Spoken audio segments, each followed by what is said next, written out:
Donc, coucou tout le monde, je reviens vers vous avec une nouvelle vidéo. Depuis la semaine dernière, nous travaillons sur ce qu'on en appelle la ligne brisée. Donc, pour travailler la ligne brisée, on passe par de la manipulation avant d'arriver vraiment au tracé sur feuille. Donc, j'ai appris aux enfants à disposer des cas plats en forme de ligne brisée. Donc, je monte, je descends, je monte, je descends. Je monte, je descends, je monte, je descends. On a appris aussi à faire des lignes brisées avec des crayons. Donc c'est un petit exercice qui n'est absolument pas simple. De prime abord, on se dit que ça va être facile, mais pour les enfants, c'est très compliqué. Déjà de mettre le crayon à l'oblique. Donc je monte, je descends. Donc vous pouvez faire ça avec votre enfant. Et ensuite, il peut suivre avec son doigt pour avoir le geste, enfin le sens du tracé de la ligne brisée. Ensuite, on a fait cette petite activité. Donc, ça permet de travailler le triangle.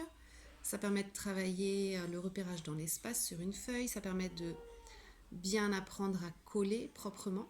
Donc, il devait coller les triangles côte à côte, le plus droit possible, en commençant toujours par la gauche. Et ensuite, avec un crayon, il devait tracer le contour des triangles pour faire une ligne brisée. Autre petite activité que nous avons faite, donc placer des bandes en ligne brisée.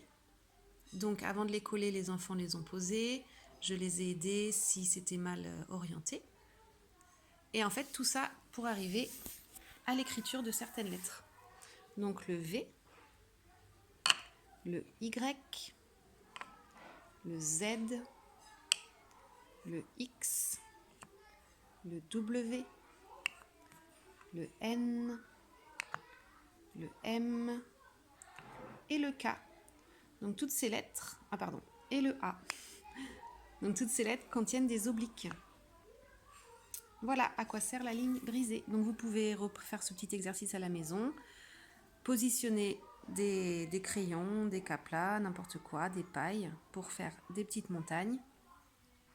Et puis surtout, que votre enfant fasse le geste, vraiment. De monter, de descendre, de monter, de descendre. Voilà.